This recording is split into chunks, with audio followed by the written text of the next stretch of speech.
The Accra Region Police Command has assured authorities of the Achimota School of increased police patrols on the campus as a measure to ward off criminal activities there. The school authorities and residents had raised concerns crime had gone up in the area and that they were living in fear. It followed the discovery of dead bodies and attempts by some persons to encroach on the school's lands. Vast land belonging to the school in the past decade has been threatened by encroachers and squatters with their illegal activities. Private developers, churches, and individuals have targeted the lands designated to meet the diverse needs of the school. According to school authorities, at least 5 bodies have been found in a part of the Achimota school compound, which has been encroached by squatters and state developers in less than 1 year under mysterious circumstances. Describing the situation as a security threat, headmistress of the school, Beatrice Adum, says the over 3,000 students and staff in the school currently live in fear. She called for immediate intervention from the police administration because the school is helpless in the fight. If you don't have documents, you have no business being there. You don't have papers, so they cannot be there. With or without court restrictions, they cannot be there. But if we wait and say go to court, and this court system takes a long time, then they would have finished building. Then we say because they finished, we cannot demolish. It doesn't augur well for the entire nation. Recently, we've had a lot of murder cases. Just this academic year, we've had 5 murder cases on the compound. And one is still very active. Somebody has been murdered on the school compound. The body is in a terrible state of decomposition. And we are scared because we are taking care of children. Aside that, the nuisance caused by the churches around also affects teaching and learning. Some parents and residents also shared similar concerns. Well, I feel threatened, and I believe every parent must feel threatened as well as the school, which is why we have sent letters to the Ministry of Education to have the place walled. Okay, we feel very bad because we don't have a lot of security around us because people are complaining, snatching bags and things. These cases were recorded. In fact, it disturbs us a lot in our community. The Accra Region Police Commander, who has been meeting school authorities and some residents of Achimota, is assuring them of an increased police presence. COP George Dampari, however, disagreed that 5 bodies have been found in the school compound in less than a year. We were cautious about the use of the word murder. Issue of such deaths that have come to our attention are 2. The one that we are currently witnessing, and the second one, which was an alleged hanging by an individual hanging himself, is the issues that have come up. And we said that the past 2.5 years, we've seen about 6 of them.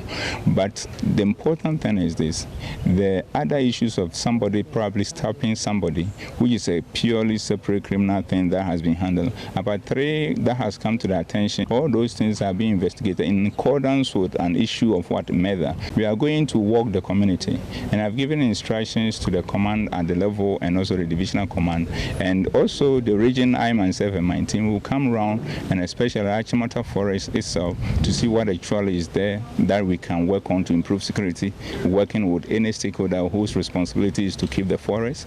We are also going to increase the patrols, especially we know that people come there to have all sort of activities conducted, and also those people who are probably trespassing lands of Achimota School and any other one that we think that is a criminal thing that we need to look at it. I've consulted with my crime officer who will deal with our legal office and see what is it that we can do to deal with it in a manner that will bring sanity in the area.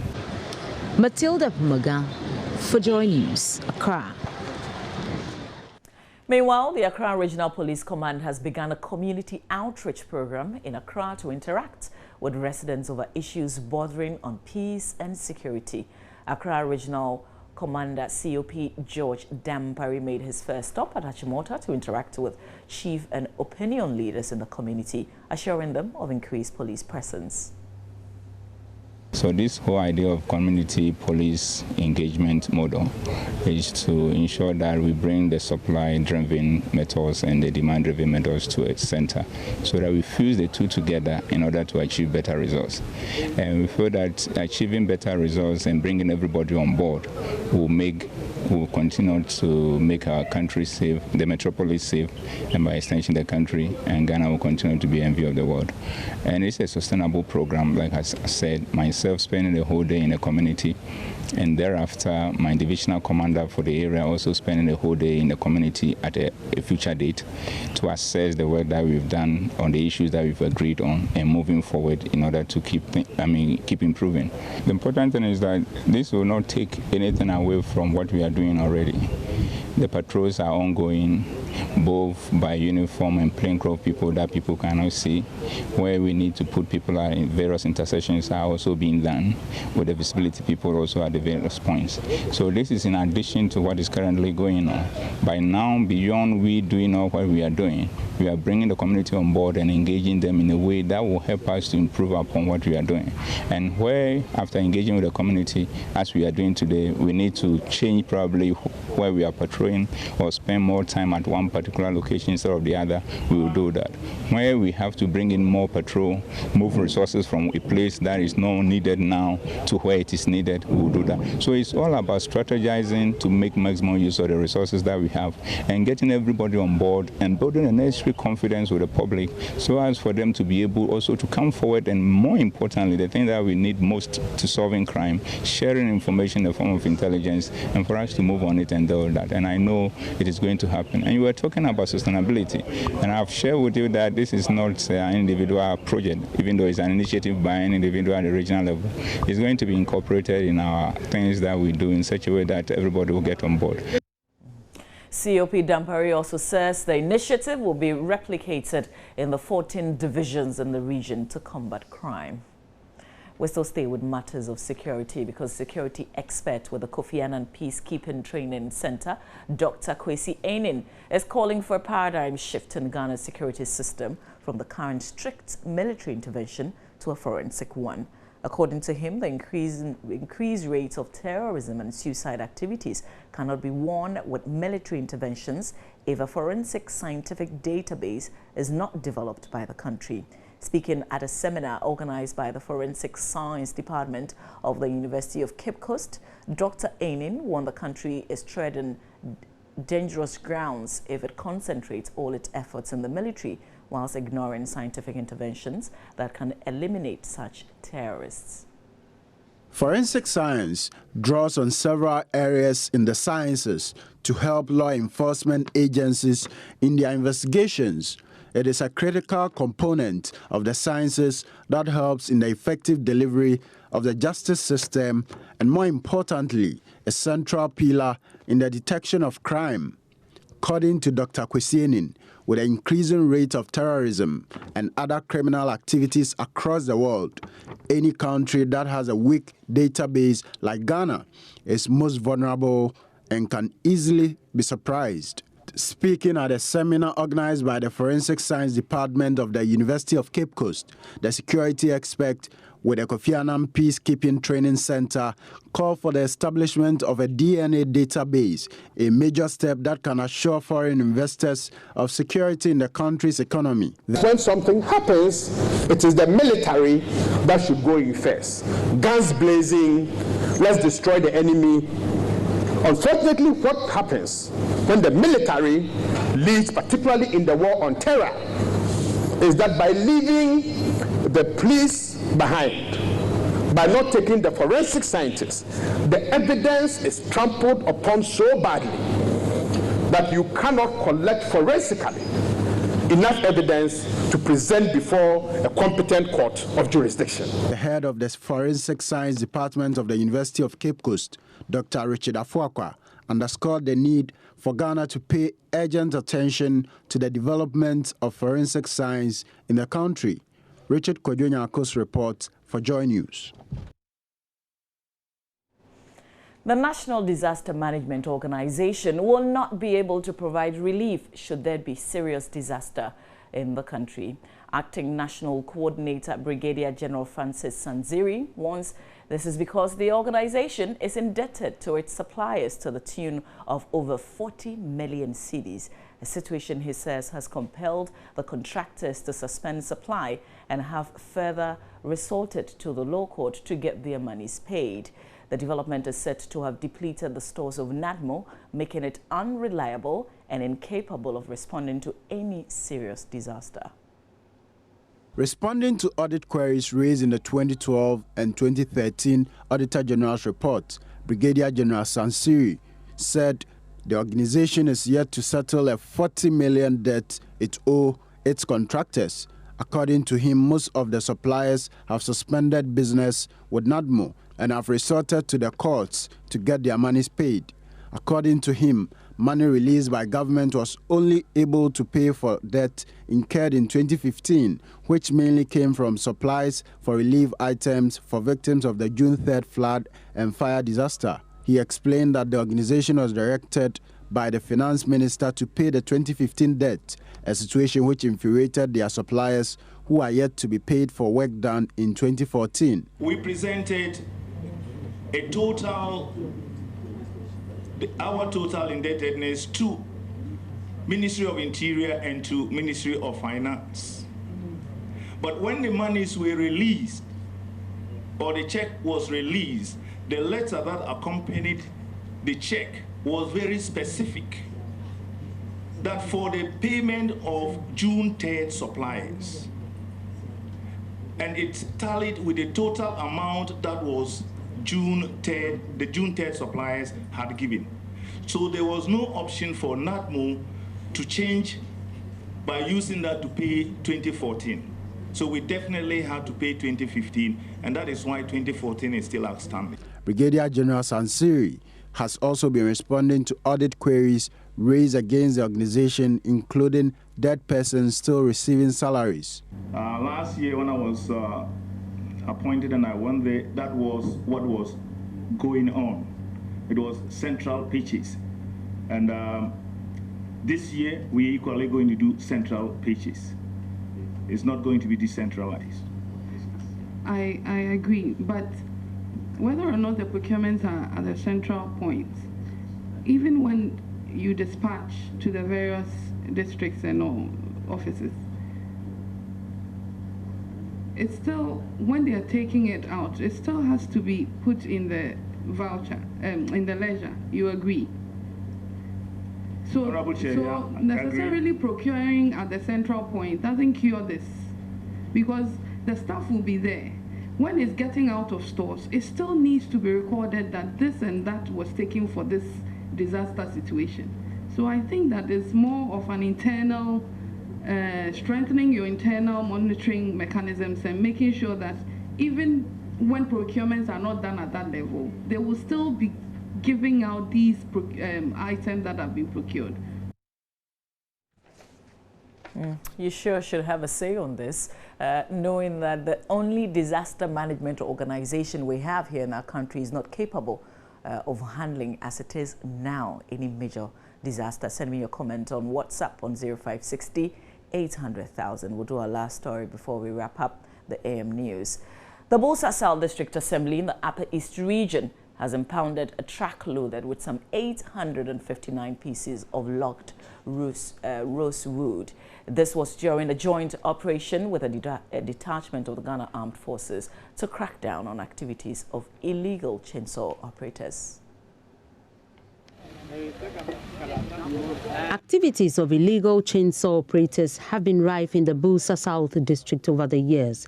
Though the District Assembly has arrested and prosecuted some of the operators who eventually paid fines, the illegal lumbering activities persist. In densely forested villages of the district such as Doninga, Pachonsa and Santija, illegal lumbering activities have depleted most of the rosewood reserves. To crack down on the activities of the illegal chainsaw operators, the Bosa South District Assembly has embarked on an exercise aimed at arresting perpetrators. The exercise was carried out with the support of the Ghana Armed Forces. In the process, a truck fully loaded with 859 pieces of logged rosewood was impounded at the Bachonsa community. Elizabeth Afuk is the district chief executive for Bosa South. Lumbering has been going on for some time now, and we have tried all our best. We arrest some of the trucks carrying the things, the logs, and we take them to the police station. We have sent some to court. They have charged them, they have paid the fine that they have given them, and the things have also been auctioned. But all the same, other people are still coming in. We are trying to flush out everybody, but still, they are coming in and disturbing a lot. So this time around, we said, no, if we don't bring people, stronger people in, they will keep on doing. The assemblymen all have been out to help for us to flush all these people out. But still, we are not able to handle it. And so this time around, we decided that we should bring in the army into the forest so that when we see them, we seize them. And when they see the presence of the army, then they will give in. She said despite previous arrests and slapping of court fines on perpetrators, as well as confiscating and auctioning their logs in order to deter them, they seem unperturbed and their number keeps growing. The Busa South DC blamed members of the communities who harbor and live with the chainsaw operators for the current situation. She, however, said the District Assembly will continue to carry out more of these exercises until the illegal chainsaw operators are completely flushed out of the district. Because it is not one person, it is not one group, there are many. So when this group is taken care of, another group comes in. And so it is not one person that you say we have been able to send the person out of the district. You send one person out and another group of people also come in. So will you say it is the chiefs and the opinion leaders, they are to be blamed for this because they are always with them and they normally allow them to come in? I would just say it is the community. I wouldn't apportion the blame to just the chiefs. It is the whole community, because if the people come and they are staying in the community and the community members are not saying anything and they are staying with them and they are seeing what they are doing, then it is the fault of the whole community and not just the chief.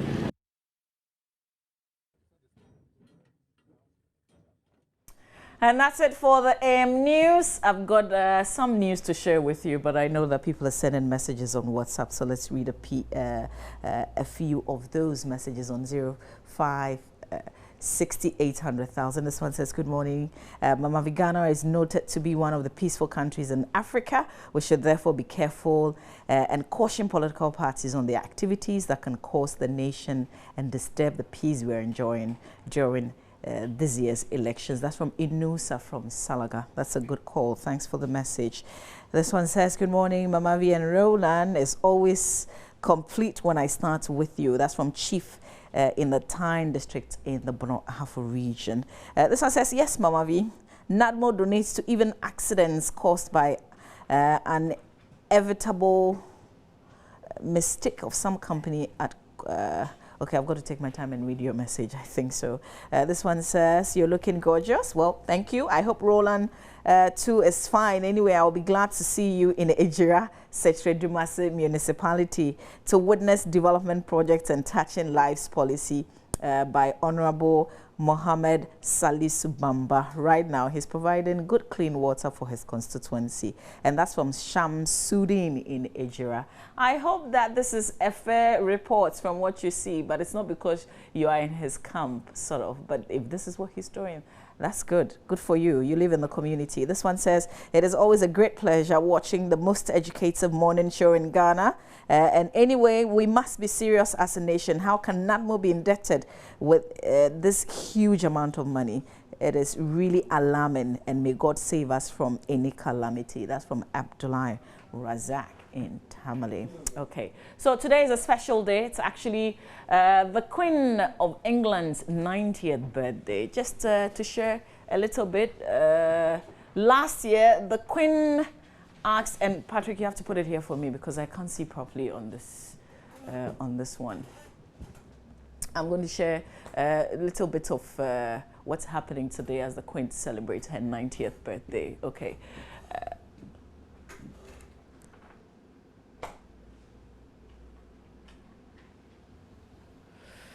All right, I think I'll have to do this when I come back and do the newspapers. Okay, just before we go, the Duke of Cambridge has paid tribute to Queen Elizabeth II on her 90th birthday for helping him cope with the loss of his mother, Diana, Princess of Wales. And now fast forward, because last year the Queen gained the title of Britain's longest ever reigning monarch.